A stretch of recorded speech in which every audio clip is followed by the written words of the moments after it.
Voilà, bonjour, bonsoir et surtout bon après-midi Wande Konangai. Bienvenue na une chaîne Nabiso INSNM officiel. Bienvenue na balandi Nabiso Yakala.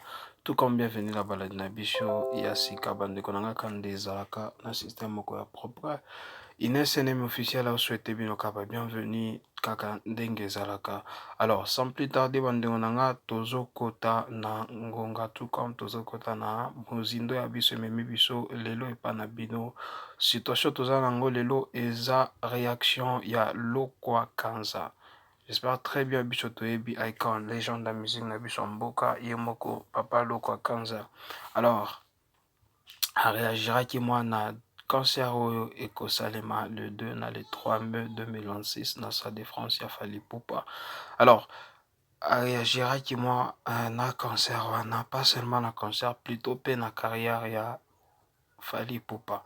Alors, j'aimerais que Toyoka Yomoko Lokwa Kanza et par après, je vais vous revenir juste après. Tout comme Avato Banda, avant la tia audio Oyo, j'aimerais que ceux qui sont la première fois, tout comme Balana, ya Liboso, ya Holanda, et mes chaînes Nabiso INSNM officiel, je vous prierai toujours de vous abonner. Abonnez-vous massivement et surtout, boss en akapete. Cliquez dans la notification, pour la notifier à chaque fois que INSNM officiel akobandotia vidéo ya sika na système moko ya propre. Alors sans plus tarder, bande konangai, toyoka Lokwa Kanza et puis je vais vous revenir juste après. Beaucoup de choses.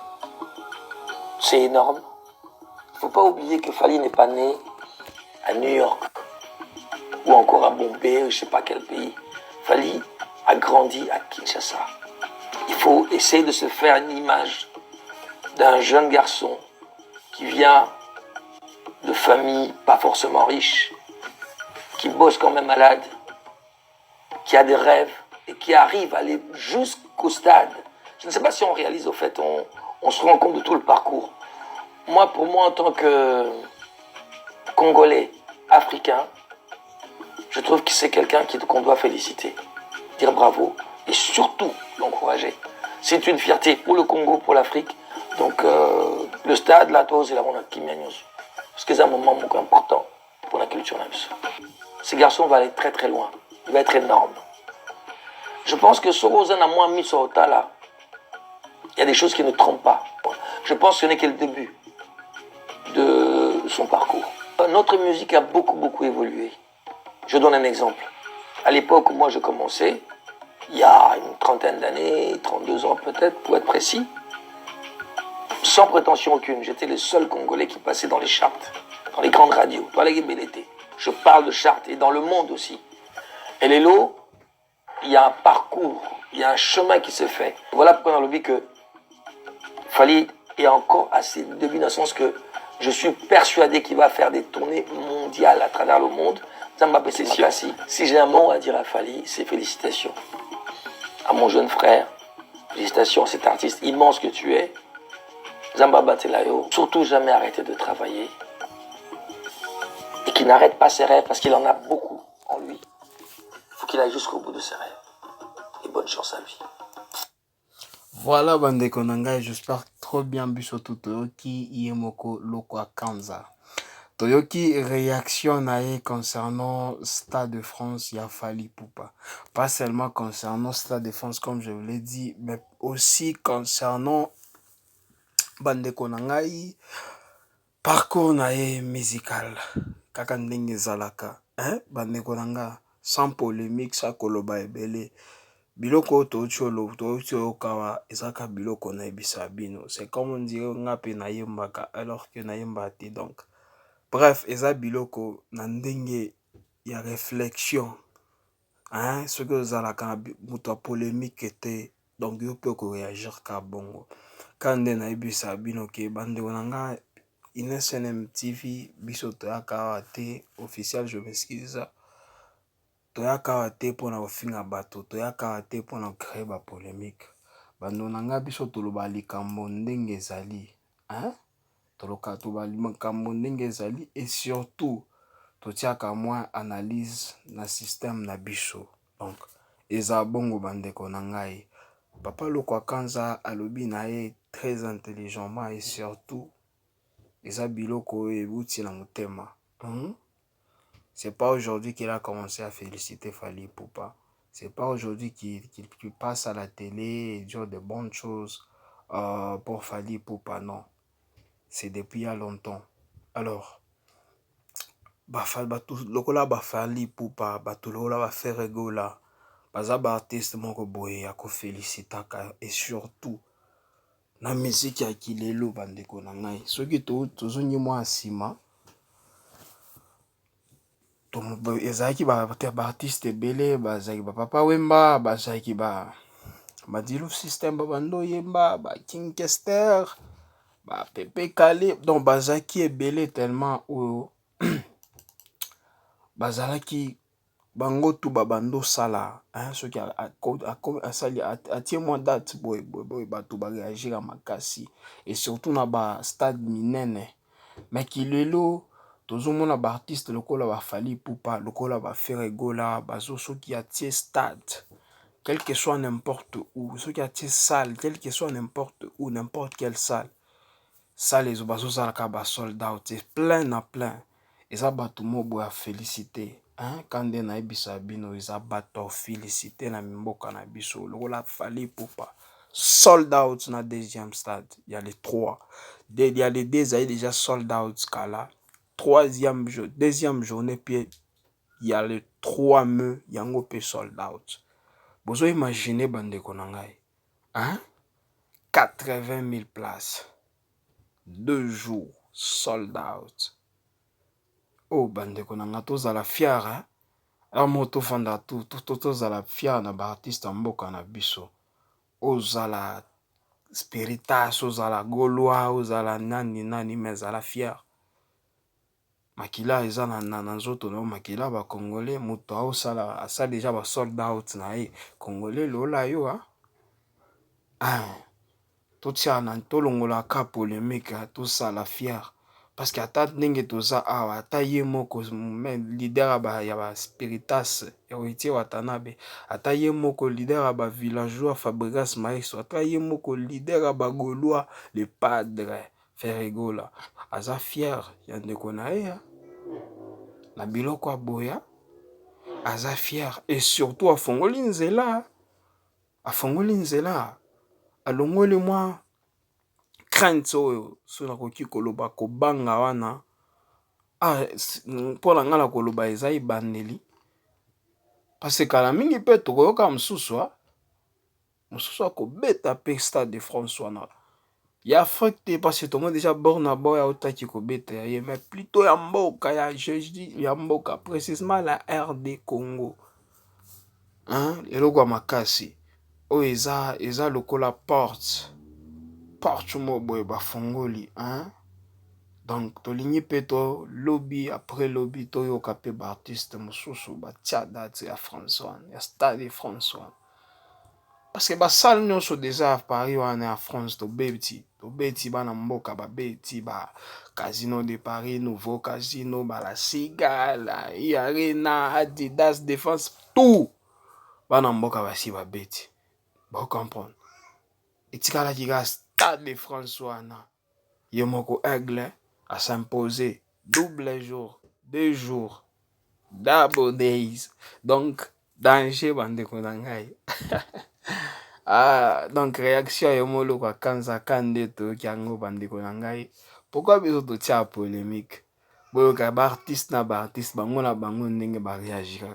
Pourquoi seulement nous ba fans de tombanto mataka na ba bakoki ko inviter nga quelque part boy na komolo ba bêtise. Mais yo mo artiste normalement quand ndenge loko kanza auto réagir alingaki aloba ba bêtise, pourquoi alingaki aloba mabe, mais il a alobi ce qui est vrai, pas tellement parce que ça va point de vue n'a été, mais aussi c'est ce qui est vrai, baba doit encourager. Et puis c'est là ça linga bien fort na réaction à loko quand c'est là on a lobby que ce n'est que le début. Total na parcours Fally Ipupa la salle déjà est belée, mais icône loko kanza lobby que ce n'est que le début. Waouh, Et pas na côté nanga na bangi déjà c'est n'est que le début donc yo le ka awa parce que ça déjà est belé hein bande konanga. En tout cas coup de chapeau à toi Yomo Aigle Fally Ipupa Tokos hein. Bonne chance na double stade de France na yo. Rendez-vous ba Gaulois, ba Warrior, ba Spiritas, ba Ville, bango tout biso tout ba Congolais. Tokyo pesa force. Mwana mboka, mwana mai. Fally Ipupa, mwana bandal. Kande mwalo ba, mwana bandal. Bana bandal tout. Totalaka biso. Toke. Ba Warrior suprême, biso tout. Wana, les 2 na les 3. Tozangate. J'espère bien que soldat ou wana. Tozatang 70% soldat wana. Il y a des jours wana. Au 40 les etikali ya ba étranger. 70 ya biso. Biso pe, ya biso to, il faut tout, to lakisa vraiment bolingo wana. Kande sa la bande konangai. Sinon nga na sepeli fort na réaction ya loko akansa ndenge ya réagir. Donc, et on lakisa moi que amour. Bolingo wana ezalaka entre artiste et artiste, entre collègues. Bolingo wana tomona ngo tozoyoka ngo pe. C'est vraiment important bande konanga, eza bien. Eza bien kolingana boye na industrie c'est l'union fait la force et l'amour surtout aussi ceux qui sont en quartier unité donc. C'est la force, c'est ça même qui fait en sorte que musique na biso ezo kitate kande na bisabino. Amour. Ce qui bango na bango déjà baza bolingo wana biso pe bafanto cha bolingo. Kilelo comment lisusu likambo ya ba mo bafana ya mutu kingani na bafana mutu kingani basola te pourquoi? Mais ba leader bango basola. Pourquoi Tokyoki kotia biso na biso barankin alors que je m'excuse. Bato tozo pesa force. Bato tozo lakisa ki bolingo wana bango basolola kama biso entre ba fan na ba fan to ningi to tia mwa rankin wana pona nini bande konanga pona nini et surtout rankin wana eza makasi fort entre ba Warrior na ba Gaulois biso tout ba Congolais bande konanga to sala concentré to tikaka Tshisekedi teke non il faut abongisa mboka biso pe rankin wana eso sala mboka ekoya soki amour eza na partout na musique na football na politique nde mboka na biso kotelema. Soki amour ezaka kamika football soki tokoti na musique toza ba ennemi donc mboka pe kotelema te bendele okoya donc totia amour biloko nyonso dans tout ce qu'on a de faire totia amour bande konangai de osaki mboka pe ezo évoluer kandenge ezalaka bande konangai. Ba Gaulois je vous salue de partout où vous nous suivez, de partout où vous suivez INSNM officiel. Ba Warrior pe na bosani binote tokota na biso tout na ba Spiritas na ba villageois na baza ebele tellement basinso baye awa o basoni ba griffe baye moko leader Inosbi donc toza ebele biso tokutana kuna to pesa force le 2 na le 3 mai 2026 donc Stade de France. Voilà des références na biso. Alors écoutez de la bonne musique bande konanga kandenge ezalaka. To patisa moi musique na biso. Bande konanga. Ngana ebisa bino. Na bisa bino chaque fois kaba réalité. Kande na ebisa kabino bande konanga. Alors na mokili oyo tina Bible ebisa eloba bongo ke aime ton projet comme tu t'aimes soi-même. Oki kolinga nzambe te aussi omoni te jour ata moko te. Amo ata ndoto moni ete nzambe nini. Mais muto a pembeni na yo zolinga ete. De Bible yango eboyi biloko wana.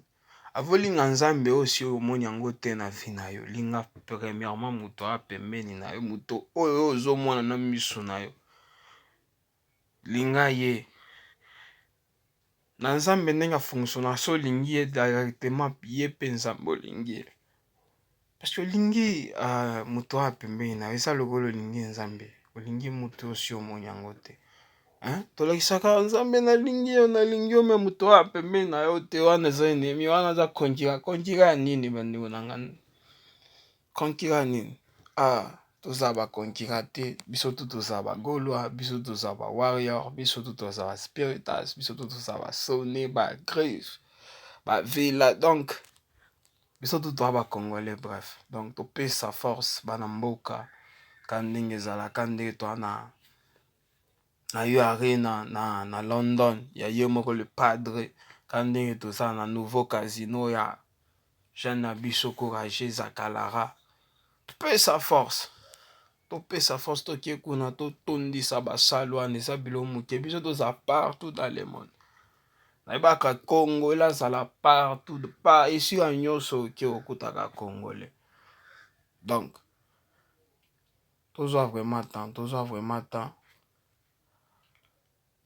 ya koparticipaka na baconcert ya bandeko na biso, topesa bango amour wana, bango mpe base sentir ke te toza biso moko te. Donc toza na bato oyo bazalaka wana mpona pesa biso bolingo wana, si je peux dire, na marque wana bandeko na nga kande ezalaka na tokos ebele. Donc bandeko na nga kande tosolola, so eza première fois na yo, tout comme ya mbala na yo ya liboso ya kolanda INSNM officiel, je vous prierai toujours de vous abonner. Bandeko na ngai, abonnez-vous massivement. Kande bosabonaka, bobosanaka pete ko cliquer na ngonga wana notification, parce que malamu akongi ya ngonga notification eza à chaque fois que INSNM officiel akobando publier ba vidéo ya sika, bando nanga ozala notifié. Kande na ebisa bino ke pa na biso ezangaka te, dossier affaire sur affaire ezaka air nyonso. Donc yo soko landaka biso osabona te, oklika ngonga notification te, donc obando zanga biso. Nalingi pe ba réaction, bo bando réagiraka bandeko nanga, bolandaka biso pamba te, bo réagiraka pe na ba commentaire, toyoka pe ba point de vue na bino, esala biso ka bien. Comme ndenge botalaka, botie mwa commentaire mo boye, esala biso bien, biso tu tosolola bandeko na ngai, ka ndenge ezalaka, botie mwa na système moi propre. Alors bandeko na nga tokomi na suka na biso ya mission na biso. Merci beaucoup pour na olanda biso, merci beaucoup pour la fidélité na bino. Alors on se retrouve juste à la prochaine et surtout bye et à la prochaine. Ciao.